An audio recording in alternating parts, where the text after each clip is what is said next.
الحمد لله على إحسانه والشكر له على توفيقه وامتنانه وأشهد أن لا إله إلا الله وحده لا شريك له تعظيما لشأنه وأشهد أن محمدا عبده ورسوله الداعي إلى رضوانه صلى الله عليه وسلم تسليما كثيرا وبعد. معزز اور مکرم سامعین کرام اور پردہ نشین خواتین اسلام، بزرگوں، نوجوانوں، پیارے بچوں، اللہ تبارک و تعالیٰ کا بہت بڑا احسان ہے، بڑی توفیق ہے. اللہ رب العالمین نے ہم کو اس بات کی توفیق عطا کی ہے کہ ہم اللہ کے اس گھر میں مبارک جگہ پر بیٹھ کر اللہ رب العالمین سے اپنے تعلق کو جوڑ سکیں. اس بات کی توفیق اللہ رب العالمین نے ہم کو دی ہے. ورنہ اگر ہم دیکھیں، ابھی میں راستے سے بھی آ رہا تھا، کتنے مسلمان ہیں، کتنے خواتین ہیں جو راستے میں اپنی اس تاخرات کو گزار رہے ہیں. دیکھیے، جو عید ہوتی ہے، عید خوشی کا موقع ہے، لیکن خوشی ان لوگوں کے لیے ہے جنہوں نے رمضان میں دل بھر کر اور اپنے استطاعت کے مطابق جنہوں نے عبادت کی ہے، ان لوگوں کے لیے خوشی کا موقع ہے. لیکن رمضان کا ابھی موقع باقی ہے. ہماری مغفرت ممکن ہے کہ آج کی رات میں اللہ رب العالمین نے لکھی ہو. جنت کے دروازے جو ہمارے لیے یا کھول دیے جاتے ہیں، اللہ رب العالمین آج کی رات میں ہماری عبادتوں سے خوش ہو کر ہمارے لیے داخلہ جنت میں لکھ دیا ہو. اور ایسے موقع پر اگر ہم ان راتوں کو ضائع کر دیں، اگر ہم ان اوقات کو ضائع کر دیں، تو پھر ہم سے بڑا بد نصیب اور کوئی نہیں ہو سکتا ہے. حاضرین گرامی، آپ دیکھیے، غور کیجئے، رمضان کا مہینہ بالکل انتہا اختتام پر آ پہنچا ہے. ایسے لگتا ہے کہ 2-4 دن پہلے رمضان شروع ہوا. ہم کو ذرا برابر بھی اندازہ نہیں ہے کہ تقریباً 1 مہینہ گزر چکا، اور 1-2 دن کے فاصلے سے عید بھی مکمل ہو جائے گی، عید بھی ختم ہو جائے گی، اور ہماری جو زندگی ہوگی عام روٹین، ہم اس میں داخل ہو جائیں گے. اس سے ہم کو یہ سبق سیکھنا ہے، یہ سبق لینا ہے کہ ایک دن ہماری زندگی بھی ایسے ہی ختم ہو جائے گی. ہم کو اندازہ نہیں ہوگا، ہم کو اس بات کا احساس تک نہیں ہوگا کہ ہماری زندگی، ہم میں سے بعض لوگ 20 سال کے ہیں. آپ سوچئے، ہم کو اس بات کا اندازہ نہیں ہوگا کہ کیسے ہم نے 20 سال گزار لیے. بعض نے 30 سال گزار لیے، 40 سال، 50 سال کی زندگی ہماری گزر گئی. اور ایک ایسا مرحلہ آئے گا، ایک ایسا لمحہ آئے گا کہ اس دنیا سے ہم رخصت ہو جائیں. کیا معلوم کہ آگے آنے والے رمضان میں ہم موجود ہوں یا نہ ہوں. دین اسلام ہم کو یہ تعلیم دیتا ہے، یہ ذہن ہم کو دیتا ہے کہ جب آپ کبھی کوئی عبادت کریں تو اس انداز میں آپ کو عبادت کرنا ہے کہ یہ آپ کی زندگی کی آخری عبادت ہو. اللہ کے نبی صلی اللہ علیہ وسلم کی حدیث ہے، آپ صلی اللہ علیہ وسلم نے بیان فرمایا، صلی صلاۃ المودع، کہ تم نماز پڑھو تو ایسی نماز تم کو پڑھنا ہے گویا کہ یہ تمہاری زندگی کی آخری نماز. اب اس کے بعد ہم کو اللہ کو راضی کرنے اور عبادات کرنے کا دوسرا کوئی موقع نہیں ہے. اس جذبے کے ساتھ، اس نیت کے ساتھ اور ایسے حضور قلبی کے ساتھ تم کو اللہ رب العالمین کی عبادت کرنا. تو آپ سوچئے ہر نماز کی ہماری کیا کیفیت ہو سکتی ہے، اور ہر نماز کے ادائیگی میں ہمارا خضوع کس حد تک ہو سکتا ہے. میں اس حدیث کے حوالے سے آپ یہاں پر مصلیان کرام، مرد حضرات، خواتین جو موجود ہیں، ان کو یہی میں بات کہنا چاہتا ہوں، اس رمضان کے جو بقیہ ایام ہمارے پاس موجود ہیں، ان ایام کو غنیمت جانیں. یوں سمجھیں کہ یہ ہماری زندگی کے آخری ایام ہیں. یہ رمضان ہم کو آخری ایام کے طور پر ملا. اس کے بعد آنے والا رمضان پتہ نہیں ہم کو ملے یا نہ ملے، بلکہ اس رمضان کے اندر جو 2 دن ہمارے پاس مزید باقی ہے، اور یہ تاخرات شب قدر کی جو رات ہمارے پاس باقی ہے، اس کو آپ غنیمت سمجھیے اور اللہ تبارک و تعالیٰ سے اپنے تعلق کو جوڑنے کی کوشش کیجیے.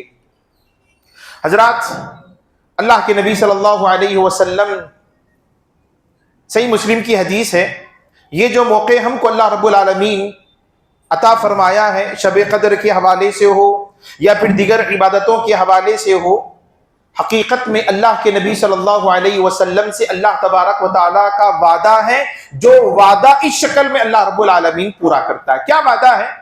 صحیح مسلم کی حدیث ہے، اللہ کے نبی صلی اللہ علیہ وسلم کے تعلق سے بات آتی ہے، آپ صلی اللہ علیہ وسلم رات میں عشاء کی نماز پڑھ لیے، پڑھنے کے بعد زارو قطار رونے لگے، روتے روتے ساری رات اللہ کے نبی صلی اللہ علیہ وسلم نے گزار لی۔ آپ صلی اللہ علیہ وسلم کا ڈر تھا، خدشہ تھا، خوف تھا، اپنے لیے بھی آنسو بہایا کرتے تھے اور اپنی امت کے لیے بھی آنسو بہایا کرتے تھے۔ یہاں پر اللہ کے نبی صلی اللہ علیہ وسلم کا جو آنسو بہانا تھا اپنی امت کے لیے تھا، میرے لیے تھا، آپ کے لیے تھا۔ ہم کو اس بات کی فکر ہو یا نہ ہو، اللہ کے پاس جانے کے بعد، ہماری موت واقع ہونے کے بعد، قیامت کے دن حشر کے میدان میں ہمارا کیا انجام ہوگا، بھلے سے ہم کو اس بات کا اندازہ نہیں ہے، اس بات کا احساس نہیں ہے، اس بات کی فکر ہمیں نہیں ہے، لیکن ہمارے نبی کو اس بات کی فکر کھا جایا کرتی تھی۔ اللہ کے نبی صلی اللہ علیہ وسلم ساری رات روتے ہوئے گزار دیے۔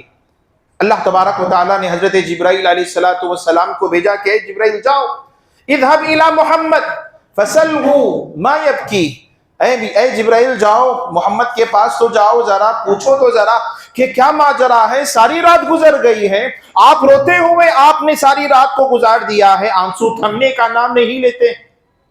اللہ رب العالمین کو معلوم ہے، لیکن اس کے باوجود بھی حضرت جبرائیل علیہ السلام کو بھیجا۔ پہلے اس کے بہت سارے مقاصد ہیں، ایک تو جو ہے اللہ کے نبی کا ذکر ساتوں آسمانوں میں ہو جائے، عزت کے طور پر، احترام ایک انعام کے طور پر بھی ہے، اور اس کے دوسرے بہت سارے مقاصد بھی۔ بہرحال جبرائیل علیہ السلام اللہ کے نبی صلی اللہ علیہ وسلم کے پاس تشریف لاتے ہیں، آ کر عرض کرتے ہیں کہ اے محمد، اللہ تبارک و تعالیٰ کے حکم سے میں آپ کے پاس آیا ہوں، لہٰذا اللہ رب العالمین آپ سے سوال کرتا ہے، آپ سے پوچھتا ہے کہ آپ نے ساری رات روتے ہوئے گزار دی، اس کی کیا وجہ ہے؟ اللہ کے نبی صلی اللہ علیہ وسلم نے فرمایا، مجھے وہ آیت یاد آ گئی جس کے تعلق سے حضرت عیسیٰ علیہ السلام روز محشر یعنی کہ قیامت کے دن اللہ رب العالمین کے سامنے اس کا ذکر کریں گے اور اپنی امت کے تعلق سے پریشانی کا اظہار کریں گے۔ مجھے بھی اپنی امت کے تعلق سے ڈر لگ رہا ہے، خدشہ ہو رہا ہے۔ کون سی آیت ہے؟ اللہ رب العالمین، اللہ کے نبی صلی اللہ علیہ وسلم نے بیان فرمایا، ان تعذبهم فانهم عبادك وان تغفر لهم فانك انت العزیز الحکیم۔ اللہ رب العالمین نے اس آیت کے اندر بیان فرمایا، ان تعذبهم، عیسیٰ علیہ السلام کہیں گے کہ پروردگارا، اے اللہ تبارک و تعالی، اگر تو ان بندوں کو عذاب دیتا، عیسائیوں کی طرف اپنی امت کے تعلق سے حضرت عیسیٰ علیہ السلام کہیں گے، اگر تو اس امت کو، عیسائیوں کو تو اگر سزا دیتا ان کی نافرمانی کی وجہ سے، ان کے گناہوں کی وجہ سے، فَإِنَّهُمْ عِبَادُكَ، تو پروردگارہ تیرا حق ہے، تو ان کو سزا دے سکتا ہے، تو ان کو عذاب دے سکتا ہے۔ وَإِن تَغْفِرْ لَهُمْ، لیکن اگر تو انہیں بخش دے، اگر تو انہیں معاف فرما دے، فَإِنَّكَ أَنْتَ الْعَزِيزُ الْحَكِيمُ، اللہ تبارک و تعالیٰ تو زبردست ہے، عزیز ہے، حکمت والا ہے، تو ان کو جو ہے چاہے تو عذاب بھی دے سکتا ہے، چاہے تو انہیں معاف بھی کر سکتا ہے۔ اللہ کے نبی صلی اللہ علیہ وسلم نے جب یہ بات بیان فرمائی، اس کے بعد کہا کہ امتی امتی، مجھے اپنی امت کے بارے میں ڈر لگ رہا ہے۔ حضرت عیسیٰ علیہ السلام کو ان کی امت کی فکر ہوئی، مجھے بھی اپنی امت کی فکر ہو رہی ہے، میری امت کا کیا ہوگا، میری امت کا حال کیا ہوگا، میری امت جنت میں جائے گی، کامیاب ہوگی یا ناکام ہوگی، اللہ رب العالمین کو راضی کر پائے گی یا راضی نہیں کر پائے گی، مجھے اپنی امت کے تعلق سے ڈر لگ رہا ہے۔ حضرت جبرائیل علیہ السلام یہ جواب لے کر اللہ تبارک و تعالیٰ کے پاس جاتے ہیں، جا کر عرض کرتے ہیں، اللہ تبارک و تعالیٰ، اللہ کے نبی محمد کا یہ جواب ہے۔ اللہ کے نبی صلی اللہ علیہ وسلم کو اللہ تبارک و تعالیٰ یہ خوشخبری دلاتا ہے، حضرت جبرائیل سے کہتا ہے کہ جاؤ وبشروا، جا کر تم خوشخبری دے دو، سنرغیک فی امتک لا نسوءک، کہ آپ کو اے محمد، آپ کی امت کے تعلق سے ہم اتنا راضی کر دیں گے کہ آپ کو کوئی تکلیف نہیں ہوگی، کوئی پریشانی نہیں ہوگی۔ تو یہاں پر اس موقع پر ہم کو اللہ کے نبی صلی اللہ علیہ وسلم سے اللہ تبارک و تعالیٰ نے جو وعدہ کیا آپ کو راضی کر دیا جائے گا امت کے تعلق سے، کیا اس کا مطلب یہ ہے کہ امت کھاتے پیتے سوتے رہے، بازاروں میں شاپنگ کرتے رہیں اور راستوں میں گلیوں میں آوارگی کا مظاہرہ کرتے رہیں اور بس گپ شپ میں اپنی راتوں کو گزار دے، عبادتوں میں نہ رہے اور اللہ رب العالمین ان کو کامیاب کر دے گا؟ اس انداز میں ان کو کامیابی یا پھر اس انداز میں خوش کرنے کی بات اللہ تبارک و تعالیٰ نے اللہ کے نبی صلی اللہ علیہ وسلم سے بتائی؟ نہیں، بلکہ اس کی ایک شکل یہ ہے کہ اللہ تبارک و تعالی اللہ کے نبی صلی اللہ علیہ وسلم کو اس انداز میں راضی کرے گا، خوش کرے گا کہ اے اللہ کے نبی، اے محمد، آپ کی امت کو زیادہ عمل کرنے کی ضرورت نہیں، تھوڑا عمل ان کے لیے متعین کر دیا جائے گا، لیکن اس کا جو اجر و ثواب ہوگا وہ اجر و ثواب بہت زیادہ ہوگا۔ مختصر سا عمل ہم کو کرنا ہے، مختصر سا عمل ہم کو کرنا، اگر ہم نے اس عمل کو کر لیا تو پھر ہماری بڑی کامیابی ہو جائے گی۔ کتنا عمل ہم کو کرنا ہوگا اس کی بھی وضاحت صحیح حدیث میں ہم کو ملتی ہے۔ اللہ کے نبی صلی اللہ علیہ وسلم بیان فرماتے ہیں، صحابہ کرام کے ساتھ بیٹھے ہوئے تھے، میرے بھائیو دیکھیے یہ جو سارا فضل ہے اللہ تبارک و تعالیٰ نے ہمارے لیے رکھا، اگر ہم نے اس کو ضائع کر دیا، اگر ہم نے اس کو ختم کر دیا تو پھر مجھ سے اور آپ سے بڑا بدنصیب اور کوئی نہیں ہو سکتا۔ ہم یوں سمجھتے ہیں کہ رمضان کی بہت ساری راتیں گزر گئی، آخری رات کیا لیلۃ القدر ہوگی کیا؟ اس رات کو ہم جو چھوڑ دیں گے پہلی 4 راتیں ہماری ہو چکی؟ نہیں، کیا پتا کہ رمضان کا چاند، رمضان کا مہینہ ختم ہونے کے بعد شوال کا جو چاند نظر آتا اس کے 1 سیکنڈ پہلے میری اور آپ کی مغفرت اور جنت کا پروانہ اللہ رب العالمین ہمارے لیے جاری کر سکتا ہو، اور ہم نے اس کو ضائع کر دیا۔ بہرحال صحیح حدیث جس کا میں نے آپ کی طرف ابھی ذکر کیا، اللہ کے نبی صلی اللہ علیہ وسلم صحابہ کرام کے ساتھ بیٹھے ہوئے تھے، صحابہ کرام سے پوچھا، کہا کہ اے میرے صحابہ، مثلکم کمثل اہل الکتاب من قبلکم، تمہاری مثال اور تم سے پہلے جو اہل کتاب یعنی کہ عیسائی اور نصارہ یا یہودی اور نصارہ عیسائی جو گزر چکے ہیں ان کی مثال اور تمہاری مثال کیسی ہے جانتے ہو تم؟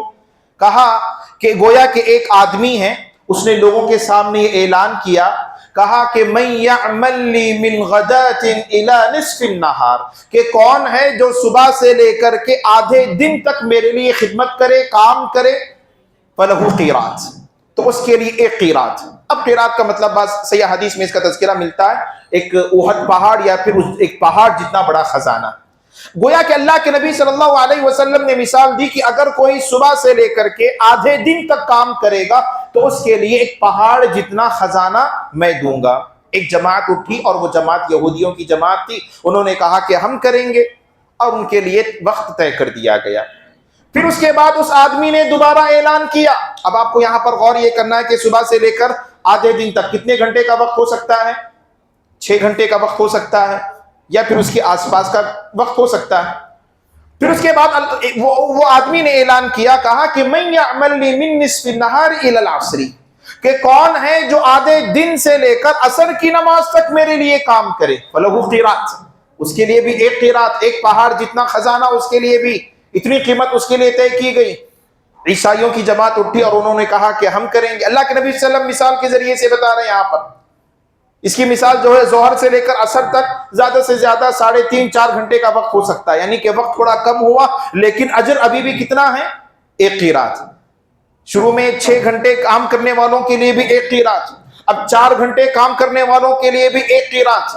لیکن بات جب امت محمدیہ کی آئی تو اللہ کے نبی صلی اللہ علیہ وسلم نے فرمایا کہ ان کی مثال ایسی ہے کہ آدمی نے کہا، یہ اعلان کیا کہ من یعمل لی من العصر الی ان تغیب الشمس، کہ کون ہے جو عصر سے لے کر سورج کے ڈوبنے تک یعنی کہ مغرب تک میرے لیے کام کرے، 2 سے 2.5 گھنٹے کا یہ وقت ہو سکتا ہے، اور اس کے لیے فلہ قیراتان، اس کے لیے 2 قیرات ہیں، ایک خزانہ نہیں بلکہ 2 خزانے اس کے لیے۔ اللہ کے نبی صلی اللہ علیہ وسلم بیان فرماتے ہیں کہ اس سے مراد تم ہو، اے میری امت محمدیہ ہے تم لوگ، اس سے مراد۔ اللہ کے نبی صلی اللہ علیہ وسلم فرماتے ہیں فغضبت الیہود والنصارى، یہود اور نصارہ وہ ناراض ہو گئے اللہ رب العالمین سے، وہ کہیں گے کہ اللہ تبارک و تعالی ہمارا عمل تو زیادہ تھا، محنت ہماری زیادہ تھی، لیکن ہم کو اجر کم مل رہا۔ اللہ رب العالمین کہے گا کہ حل ظلمتکم، کیا میں نے تم پر ظلم کیا؟ کیا میں نے تمہاری نیکیوں میں تم نے کام کیا ہو، تم نے عمل کیا ہو، تم نے محنت کی ہو، کیا میں نے تمہاری محنتوں میں کچھ کمی کی ہے ان کو اس کا بدلہ دینے میں؟ وہ لوگ کہیں گے کہ نہیں اللہ تبارک و تعالی۔ اللہ رب العالمین کہے گا کہ ھذا فضلی اوتیہ من اشاء، یہ میرا فضل ہے، میں جسے چاہے بڑا چڑھا کر کے دیتا ہوں۔ میرے بھائیوں، مجھے اور آپ کو لیلۃ القدر کی یہ جو رات ملی ہے، یہ حقیقت میں اللہ تبارک و تعالیٰ کا فضل، اور اللہ کے فضل سے وہی لوگ منہ موڑتے ہیں جو بڑے بد نصیب ہوتے ہیں، بڑے محروم لوگ ہوتے ہیں۔ حضرات، اس موقع پر 3 باتوں کی نصیحت میں آپ کے سامنے رکھ کر اپنی بات کو ختم کروں گا انشاءاللہ۔ پہلی نصیحت اس حوالے سے یہ، چونکہ ہمارے پاس ہو سکتا ہے 1 دن یا پھر 2 دن رمضان کے باقی ہیں، ان ایام کی ہم کو حفاظت کرنا ہے، اور اس کے اندر جو کوئی بھی عمل آپ کر سکتے ہیں آپ کو کرنا ہے۔ جیسے کہ میں نے آپ کو ابھی بتایا کہ کیا پتا کہ آخری یہ رمضان ہماری زندگی کا ہو، اور کس گھڑی میں ہمارے لیے اللہ رب العالمین نے بخشش رکھی ہے، معافی کا نامہ اللہ رب العالمین نے رکھا ہے، یہ ہم کو معلوم نہیں۔ اگر ہم مختصر عمل کریں گے، اللہ رب العالمین نے دیکھیے کیسے اعمال کو ہمارے لیے رکھا ہے۔ مثال کے طور پر نماز کی بات آپ لے لیں، آپ صلی اللہ علیہ وسلم فرماتے ہیں ہن خمس، یہ جو نماز کی تعداد، کتنی نمازیں ہم پڑھتے ہیں دن اور رات میں؟ فرض نمازیں 5 نمازیں، اگر ہم 5 نمازوں کو پڑھتے ہیں اس کا اجر و ثواب کتنا ہوگا؟ 50 نمازوں کا ثواب اللہ رب العالمین ہم کو دے گا۔ یہی وعدہ جو اللہ کے نبی سے اللہ نے کیا صلی اللہ علیہ وسلم۔ اب ابھی یہی ایک نماز اگر کوئی مسلمان بندہ جماعت کے ساتھ پڑھتا ہے تو ایک نماز کا ثواب کتنے نمازوں کے برابر ملے گا؟ 27 نمازوں کے ثواب۔ اب عمل ایک ہی ہے، ہمارا عمل ایک ہی، لیکن اجر و ثواب اللہ رب العالمین بڑھا کر دے رہا۔ اگر یہی نماز بندہ مسجد حرام میں، کعبۃ اللہ میں وہاں پر پڑھتا ہے تو کتنا اس کا ثواب ہوگا؟ 1,00,000 نمازوں کا ثواب اس کو ہوگا۔ اگر مسجد نبوی میں وہ پڑھتا ہے تو کتنے نمازوں کا ثواب ہوگا؟ 1,000 نمازوں کا ثواب ہوگا۔ 50,000 والی جو روایت ہے وہ ضعیف ہے، 1,000 والی روایت یہ صحیح ہے، 1,000 کا ثواب اللہ رب العالمین ہم کو دے گا۔ تو سوچنے کا یہاں پر مقام یہ ہے کہ لیلۃ القدر کے تعلق سے اللہ رب العالمین نے جو بیان فرمایا، لیلۃ القدر خیر من 1000 شہر، 1000 مہینوں سے بھی بڑھ کر اس کا اجر و ثواب، 1000 مہینے کے برابر نہیں، 1000 مہینے سے بھی بڑھ کر۔ اب بڑھ کر کتنا؟ 1200 یا پھر 1500 مہینے، 2000 مہینے، اس کی کوئی تحدید اور کوئی تعیین اللہ رب العالمین نے نہیں کی، نہ اللہ کے نبی صلی اللہ علیہ وسلم نے کی۔ یہ حقیقت میں یہ ہمارے اخلاص اور ہماری نیتوں پر منحصر، ہم کتنے شوق کے ساتھ، کتنے جذبے کے ساتھ اللہ رب العالمین کی عبادت کریں گے، اتنا بڑا چڑھا کر کے اللہ رب العالمین ہم کو اس کا بدلہ دے گا۔ اور خاص کر کے اللہ رب العالمین کو وہ عبادتیں زیادہ پسند آتی ہیں کہ جب امت کا ایک بڑا طبقہ غفلت میں ہو، سو رہا ہو، اپنے کاموں میں مصروف ہو، ایسے موقع پر اگر ہم اللہ رب العالمین کو یاد کرتے ہیں، اللہ سے اپنے تعلق کو جوڑنے کی کوشش کرتے ہیں، تو ایسے وقت کی عبادتیں اللہ تبارک و تعالیٰ کو بڑی پسند ہیں۔ اب رمضان کے جو آخری ایام ہے اس کا یہی ماحول ہوتا ہے، آپ نے بھی دیکھا ہوگا، اور آپ باہر نکلیں گے تو آپ کو یہ منظرنامہ اچھے سے نظر آئے گا، آپ کے سامنے ہوگا۔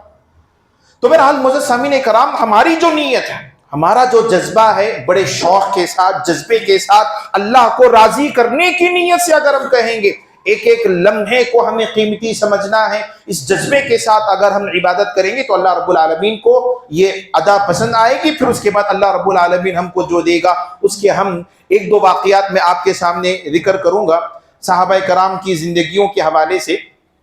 حضرت سعد بن معاذ رضی اللہ عنہ، ان کے تعلق سے آتا ہے اللہ کے نبی صلی اللہ علیہ وسلم کے ساتھ، یا پھر اسلام لانے کے بعد 4 سال وہ زندہ رہے۔ ہم میں سے بعض لوگ 40 سال بھی زندہ ہیں الحمدللہ شعور آنے کے بعد۔ آپ دیکھیے کتنا بڑا اجر اللہ رب العالمین نے حضرت سعد بن معاذ رضی اللہ عنہ کے لیے لکھا۔ حضرت سعد بن معاذ رضی اللہ عنہ کا جب انتقال ہوا تو اللہ رب العالمین کا عرش لرز اٹھا، اہتز عرش الرحمن، اللہ رب العالمین کا عرش کام گیا، ہل گیا، اور اللہ رب العالمین نے آسمان کے 7 دروازوں کو کھول دیا۔ 70,000 فرشتے حضرت سعد بن معاذ رضی اللہ عنہ کے جنازے کی نماز میں شریک ہوئے۔ یہ مقام، یہ مرتبہ، آخر کتنے 1000 سال کیا انہوں نے زندگی گزاری؟ نہیں، کتنی زندگی ان کی تھی اسلام قبول کرنے کے بعد؟ صرف 4 سال کی زندگی. حضرت سعد کے بھی اولاد تھے, حضرت سعد کے بھی والدین تھے, ان کا بھی خاندان تھا, ان کی بھی زندگی تھی, دنیا میں وہ بھی کھایا پیا کرتے تھے, ہمارے ہی جیسے وہ انسان تھے. لیکن جب ان کا انتقال ہوا, اللہ کے نبی صلی اللہ علیہ وسلم فرماتے ہیں کہ 70,000 فرشتے ان کی نماز جنازہ میں شریک ہوئے. ہم کو 10 سال ہم کو عبادت کرنے کا موقع مل رہا ہے, 20 سال, 30 سال, 40 سال. کیا ہم میں کا کوئی بندہ یہ دعویٰ کر سکتا ہے کہ اس طرح کی جو اجر ہے, اس طرح کا مقام اللہ مجھے بھی دیتا ہوگا؟ کیا ہم اپنے آپ کو کہہ سکتے ہیں؟ دوسروں کو بولنے کی ضرورت ہے, اپنے آپ سے سوال کریں. بس اتنا ہی نہیں, بلکہ ایک موقع پر اللہ کے نبی صلی اللہ علیہ وسلم نے دیکھا حضرت سعد بن معاذ کی والدہ رو رہی تھی, اپنے بچے کو یاد کر کے, اپنی بیٹے کو یاد کر کے رو رہی تھی. ان کی چیخ نکل گئی, آواز نکل گئی. اللہ کے نبی صلی اللہ علیہ وسلم نے کہا کہ الا یرقى دم ام سعد, کہ ام سعد کے ساتھ کی ماں کے آنسو کا تھمنے کا نام نہیں لے رہے, ابھی کب رکیں گے؟ اللہ کے نبی صلی اللہ علیہ وسلم نے صحابہ کرام سے کہا کہ اے میرے صحابہ, جاؤ جا کر بتا دو ذرا ام سعد کو یہ خوشخبری دے دو, ان ابنکی اول من یضحک اللہ الیہ یوم القیامہ, کہ تمہارا بیٹے کا مقام تو وہ مقام ہے کہ قیامت کے دن اللہ تبارک و تعالی سب سے پہلے جس کو دیکھ کر مسکرائے گا وہ تمہارا بیٹا سعد ہوگا. اللہ اکبر. میرے بھائیو, یہاں پر دیکھیے, اب سوچنے کا مقام, یہ صرف 4 سال کا مرحلہ. اسلام میں داخل ہونے کے بعد اصل میں مسئلہ ہوتا ہے ہمارے نیتوں کا, ہمارے شعور کا, ہمارے جذبات کا, ہمارے احساسات کا. غفلت کے دل کے ساتھ لے کر ہم زندگی گزاریں گے. اللہ رب العالمین کو ایسی عبادتیں اور ایسے دل اور ایسے ایمان کی کوئی ضرورت نہیں. سچا جذبہ, حوصلہ ہم کو ہونا چاہیے. اسی طرح کا ایک اور واقعہ حضرت عبداللہ بن حرام رضی اللہ عنہ کا بھی ملتا ہے. حضرت عبداللہ بن جابر بن حرام رضی اللہ عنہ, مشہور جو صحابی حضرت جابر بن عبداللہ, ان کے والد ہیں حضرت عبداللہ بن جابر. ان کے تعلق سے بات آتی ہے, بڑا عجیب و غریب ان کا واقعہ ہے. جنگ احد کے موقع پر اللہ تبارک و تعالی, اللہ کے نبی صلی اللہ علیہ وسلم نے یہ اعلان کروایا کہ جنگ احد کے لیے نکلنا ہے. حضرت عبداللہ بن جابر رضی اللہ عنہ, 9 بیٹیاں ان کی تھیں, 9 بیٹیاں تھیں ان کی, اور ایک بیٹا تھا حضرت جابر. جنگ میں جانے سے پہلے اپنے بیٹے کو بلایا اور اپنی بیٹیوں کو بلایا. سوچیے آپ کیا جگر رہا ہوگا, کیا ایمان رہا ہوگا. اپنی بیٹیوں کو بٹھایا اور اپنے بیٹے کو بٹھایا, اپنے بیٹے سے مخاطب ہوتے ہوئے فرمایا کہ اے جابر. یہاں پر غور طلب بات یہ کہ حضرت جابر اس وقت بلوغت کو بھی نہیں پہنچے تھے.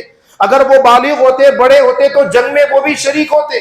اپنے نابالغ چھوٹے سے بچے کو بلا کر کہا کہ اے جابر سنو, میں اللہ کے راہ میں نکل رہا ہوں, اللہ کے نبی کا اعلان آ چکا ہے, میں اپنے آپ کو روک نہیں پاؤں گا. اللہ کا حکم ہے, اللہ کے نبی کا حکم ہے, میرے لیے رکنا گوارا نہیں. میں اللہ کے راستے میں نکل رہا ہوں اور مجھے امید ہے کہ میں شہادت کا درجہ پاؤں گا. لہٰذا اے جابر, اے میرے بیٹے, یہ جو 9 بیٹیاں میری ہیں, تمہاری یہ 9 بہنیں ہیں, اس کی ذمہ داری میں تم پر ڈال کر جا رہا ہوں. میرے جانے کے بعد ان کا خیال تم کو رکھنا ہے. طبقات ابن سعد کی روایت ہے, اللہ تبارک و تعالیٰ نے حضرت عبداللہ بن جابر رضی اللہ عنہ کو شہادت کا درجہ عطا کیا, یعنی کہ وہ شہید ہو گئے. بیٹے جابر بڑے پریشان تھے, اپنے باپ کو یاد کر کے رویا کرتے تھے. اللہ کے نبی صلی اللہ علیہ وسلم نے ان کو بلا کر کہا, کیا میں تمہارے باپ کے تعلق سے ایک خوشخبری تم کو نہ سناؤں؟ بعض اہل علم نے اس روایت کو حسن درجے کی, اور بعض نے کلام کیا ہے, لیکن اہل علم نے اس کو حسن درجے کی روایت قرار دیا. کہا کہ میں تمہارے باپ کے تعلق سے خوشخبری تم کو نہ سناؤں. اور حضرت عبداللہ بن جابر کے تعلق سے آتا کہ صرف 3 سال کا عرصہ وہ اسلام پر رہے, اس کے بعد ان کی شہادت ہو گئی, وفات ہو گئی. بلا کر کہا کہ اللہ تبارک و تعالیٰ نے تمہارے باپ عبداللہ بن جابر سے گفتگو کی, بات کی. کتنا بڑا مقام, اللہ رب العالمین بات کی. اللہ رب العالمین نے ان کو سامنے بٹھا کر بات کیا اور کہا کہ اے عبداللہ, اگر کوئی تمہاری تمنا ہے, خواہش ہے, آرزو ہے تو تم اس کو کرو.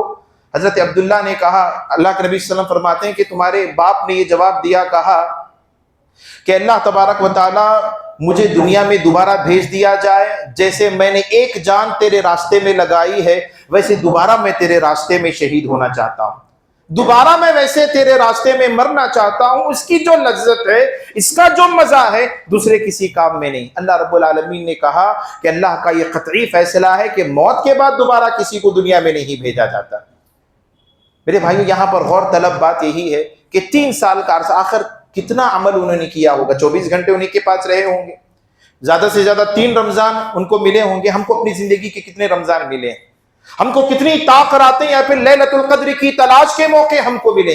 کیا ہم میں کا کوئی بندہ یہ کہہ سکتا ہے کہ اللہ تبارک و تعالی ہم کو یہ مقام دے گا، یا پھر ہم جو ہے اپنے آپ کو مطمئن کر سکتے ہیں کیا؟ یہ تو مسئلہ ہو گیا 3 سال کا. اللہ کے نبی صلی اللہ علیہ وسلم کے پاس ایک صحابی رسول، ایک آدمی ہے، ابھی اسلام قبول نہیں کیے. آنے کے بعد انہوں نے کہا کہ اے محمد، اے اللہ کے نبی، میں اسلام تو قبول کرنا چاہتا ہوں لیکن ابھی جنگی حالات چل رہے ہیں، لہٰذا مجھے یہ خدشہ ہے کہ میں اگر اسلام قبول کر لوں گا تو لوگ یہ کہیں گے کہ جنگ کے ڈر کی وجہ سے اسلام قبول کر رہا. اگر آپ میرے نیت کی سچائی کو جانچنا چاہتے ہیں تو اسلام لانے سے پہلے میں مسلمانوں کے صف میں رہ کر، مسلمانوں کے ساتھ مل کر دشمنوں سے میں لڑائی کروں گا. صحیح مسلم کی حدیث. اللہ کے نبی صلی اللہ علیہ وسلم نے فرمایا نہیں، اسلم ثم قاتل، پہلے تم کو اسلام قبول کرنا ہوگا. اسلام اگر لائے بغیر تم مر بھی جاؤ تو تمہارا مرنا اللہ رب العالمین کو قبول نہیں ہے، اللہ رب العالمین کے پاس تم کامیاب نہیں ہو سکتے. انہوں نے اسلام قبول کیا، جنگ میں شریک ہوئے اور شہادت انہوں نے اس کا درجہ پایا. اللہ کے نبی صلی اللہ علیہ وسلم نے فرمایا کہ اس بندے نے کم اس کو موقع ملا، بہت ہی کم اس کا اجر تھا، اس کا عمل تھا، وَلَكِنَّهُ أَجْرُهُ كَثِيرٌ، لیکن اس کا جو اجر ہے، اس کا جو ثواب ہے بہت زیادہ جو اللہ رب العالمین نے رکھا. چند لمحات اس کو جو ہے اسلام پر رہنے کا موقع ملا لیکن وہ کامیاب ہو گیا. اب ہماری زندگی کے شاید یہی لمحات ہیں جس میں ہم اللہ رب العالمین کو خوش کر سکتے ہیں. حقیقت میں ہمارے دلوں کی جو نیت ہے، جو اخلاص ہمارے دلوں میں ہونا چاہیے، وہ ہمارے اعمال کو بڑا کر دیتا ہے، اللہ کے پاس ہم کو بڑا کر دیتا ہے. صحیح مسلمی کی حدیث ہے، اللہ کے نبی صلی اللہ علیہ وسلم فرماتے ہیں رأیت رجلا یتقلب فی الجنہ، میں نے ایک آدمی کو دیکھا جنت میں خوشی سے الٹ پلٹ ہو رہا ہے، اچھل رہا ہے، کود رہا ہے، لوٹ پوٹ کر رہا ہے. اللہ کے نبی صلی اللہ علیہ وسلم سے پوچھا گیا کون ہے اللہ کے نبی صلی اللہ علیہ وسلم یہ آدمی؟ آپ صلی اللہ علیہ وسلم نے فرمایا کہ اس کے نامہ اعمال میں ایک نیکی موجود ہے. وہ نیکی یہ ہے کہ یہ آدمی راستے سے جا رہا تھا، راستے میں ایک ڈالی لٹک رہی تھی، اب اس کی وجہ سے لوگوں کو تکلیف ہو رہی تھی. اس تکلیف دہ ڈالی کو، شاخ کو اس نے کاٹ کر بازو کر دیا تاکہ لوگوں کو تکلیف نہ ہو. اللہ رب العالمین کو یہ ادا پسند آ گئی اور اللہ تبارک و تعالیٰ نے اس کو جنت میں داخلہ دے دیا. اب اس کی وجہ سے وہ اچھل رہا، کود رہا. اب ہم کو سوچنا یہ ہے کہ اتنے معمولی عمل پر اللہ رب العالمین جنت دے سکتا ہے، تو ہم اور آپ یہاں پر بیٹھے ہیں سچے جذبے کے ساتھ اور سچی نیت کے ساتھ اگر ہم اللہ کو پکاریں گے، اللہ کی عبادت کریں گے، اپنے تعلق کو جوڑیں گے تو ہم کو کیا کچھ نہیں اللہ رب العالمین دے گا. شعور کی ضرورت ہے، شعور کی ضرورت ہے. ماحول کا اثر ہم پر، انسانوں پر پڑتا ہے. اسی لیے میں آپ کو یہ بات پہلی نصیحت کے طور پر میں نے یہ بتایا کہ بقیہ 2-3 ایام ہمارے پاس باقی ہے. نوجوان ہیں، خواتین ہیں، یا پھر ہے نا بڑے لوگ ہیں، ان کو بڑے شعور کے ساتھ، بڑے جتن کے ساتھ میں ایک مثال کے ذریعے سے آپ کو بتانے کی کوشش کرتا ہوں. دیکھیے، اگر آپ کے سامنے 1 لیٹر یا پھر کچھ پانی آپ کو دے دیا جائے اور یہ کہا جائے کہ یہ 1 لیٹر پانی ہے، 1 ہفتے تک آپ کو استعمال کرنا، اس کے بعد آپ کو کوئی پانی نہیں ملے گا، 1 ہفتے کے بعد ہی ملے گا. کیسے استعمال کرے گا وہ؟ ایک قطرے کا اس کے پاس حساب ہوگا، ایک قطرے کا اس کے پاس حساب ہوگا. کھانا اگر آپ کو دے دیا جائے، کہا جائے کہ 1 ہفتے کے بعد ہی آپ کو دوسرا کھانا ملے گا، تب تک جو ہے آپ کو کوئی کھانا ملنے والا نہیں، ایک دانے کا اس کے پاس حساب رہے گا.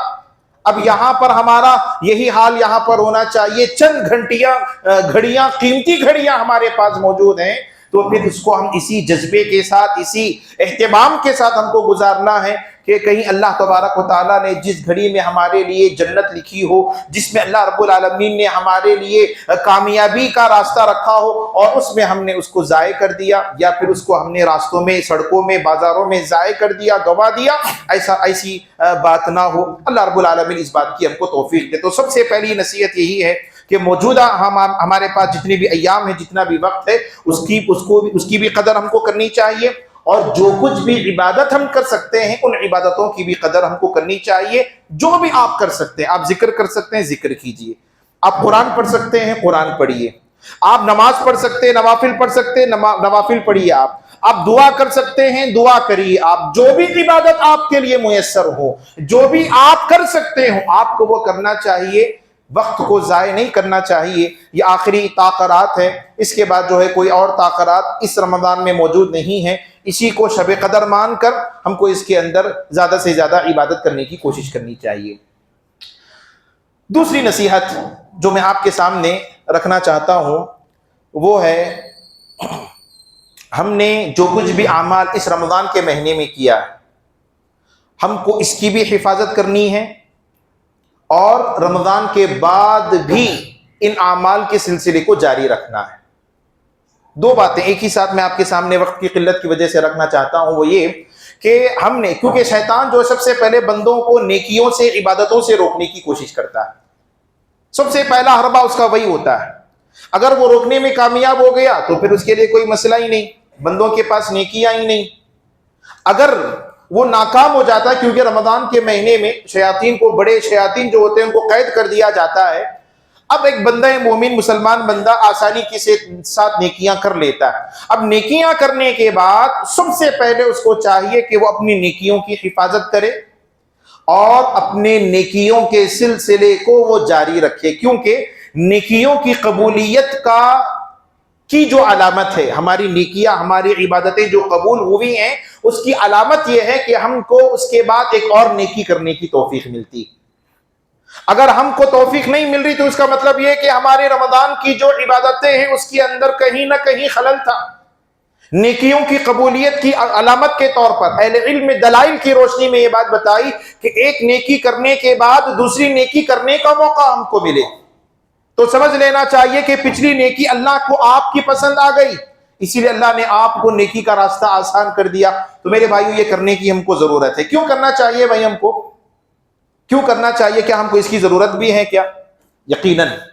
تین موقع میں آپ کے سامنے رکھوں گا، ہم کو یہ بالخصوص صرف ایک نیکی کے تعلق سے، رمضان کیونکہ ہم نے بڑی عبادت اس رمضان کے مہینے میں گزاری روزوں کی، اس کے تعلق سے میں بات بتاؤں گا۔ روزوں کی جو عبادت ہے، انسان کی موت کے وقت، انسان کے قبر میں داخل یا پھر قبر میں دفن کیے جانے کے وقت، اور حشر کے میدان میں، تینوں موقع پر رمضان کی یا پھر روزوں کی عبادت یہ ہم کو فائدہ پہنچائے گی۔ دیکھیے، موت کا جو وقت ہوتا ہے بڑا سخت ترین یہ لمحہ، سخت ترین یہ مرحلہ ہوتا ہے۔ اللہ کے نبی صلی اللہ علیہ وسلم نے بیان فرمایا، لا تتمنوا الموت فإن هول المطلع شدید۔ موت کی آرزو تم مت کرو، موت کی تمنا مت کرو۔ بہت سارے لوگ آزمائشوں سے، مصیبتوں سے پریشان ہو کر موت کو یاد کرتے، ہم کو موت دے دے، ہم کو یہ ہو جائے وہ ہو جائے، موت کو یاد کرتے۔ اللہ کے نبی صلی اللہ علیہ وسلم نے فرمایا کہ موت کی تمنا تم کو نہیں کرنی چاہیے، موت کی آرزو تم کو نہیں کرنی چاہیے۔ تم تو موت کا سوال کرتے ہو، لیکن حال یہ ہے فإن هول المطلع شدید، موت کا یا پھر اس دنیا سے رخصت ہو کر دوسری دنیا آخرت کے اندر جھانکنے کا جو مرحلہ ہے، وہ مرحلہ ہی بڑا سخت، وہاں پر صرف جھانکنے کا مرحلہ، اس میں داخل ہونے کا مرحلہ ہی بڑا سخت، جس کے تعلق سے حضرت عمر بن خطاب رضی اللہ عنہ کے تعلق سے بات آتی ہے۔ کہتے ہیں کہ اگر میرے پاس اس دنیا اور آسمان جتنا بھی خزانہ بھرا پڑا ہو، سارا کا سارا میں اللہ تبارک و تعالیٰ کے راستے میں دے دوں گا، صرف بدلے میں مجھے ایک چیز چاہیے، اور وہ یہ کہ اس دنیا سے رخصت ہو کر اگلی دنیا میں جانے کا جو ابتدائی مرحلہ ہے وہ مرحلہ میرے لیے آسان ہو جائے۔ پوری دنیا کی دولت میں لٹانے کے لیے تیار، جنت کے بدلے میں بھی نہیں بول رہا، اتنا سخت ترین مرحلہ۔ اور واقعتاً اگر آپ دیکھیں گے روایتوں میں، حضرت عبداللہ بن مسعود رضی اللہ عنہ سے پوچھا گیا، مرض الموت میں جب مبتلا تھے، آخری ایام تھے، ان کے آخری اوقات تھے، ان سے پوچھا گیا کہ عبداللہ بن مسعود ذرا بتاؤ تو ذرا موت کی کیا تکلیف ہے؟ کہتے ہیں کہ میں بیان تو نہیں کر سکتا اس کو، لیکن ایسے لگتا میں اتنا ضرور بتا سکتا ہوں کہ تلوار کی 1000 ضربوں سے زیادہ سخت موت کی شدت، 1000 ضرب اگر لگا دیے جائیں تو بھی ہو سکتا ہے کہ وہ کچھ کم ہو، لیکن موت کی جو شدت ہے، موت کی جو تکلیف ہے، وہ اس سے بھی زیادہ ہے۔ حضرت عمرو بن العاص رضی اللہ عنہ کے بیٹے حضرت عبداللہ بن عمرو، ان کے پاس گئے، جا کر کہا کہ ابا جان موت کی شدت، موت کی تکلیف کے بارے میں بتائیے۔ انہوں نے بھی وہی کہا کہ میں زیادہ بیان نہیں کر سکتا، الفاظ نہیں ہے میرے پاس تکلیف کو بیان کرنے کی، میرے پاس الفاظ نہیں، میری زبان میرا جو ہے ساتھ نہیں دے پائے گی، الفاظ نہیں ہے میرے پاس، لیکن میں کوشش کرتا ہوں۔ کہا ایسے لگتا ہے کہ بہت بڑا پہاڑ میرے گردن پر، میرے کندھوں پر رکھا ہوا ہے، بہت بڑا پہاڑ، آپ 2-4 کلو، 10 کلو، 15 کلو، 50 کلو زیادہ سے زیادہ اٹھا پائیں گے، لیکن کہتے ہیں کہ بہت بڑا پہاڑ میرے کندھوں پر ہے، میں ایسا محسوس کر رہا ہوں، اور حالت یہ ہے کہ میرے پیٹ میں پورے کانٹے بھرے ہوئے،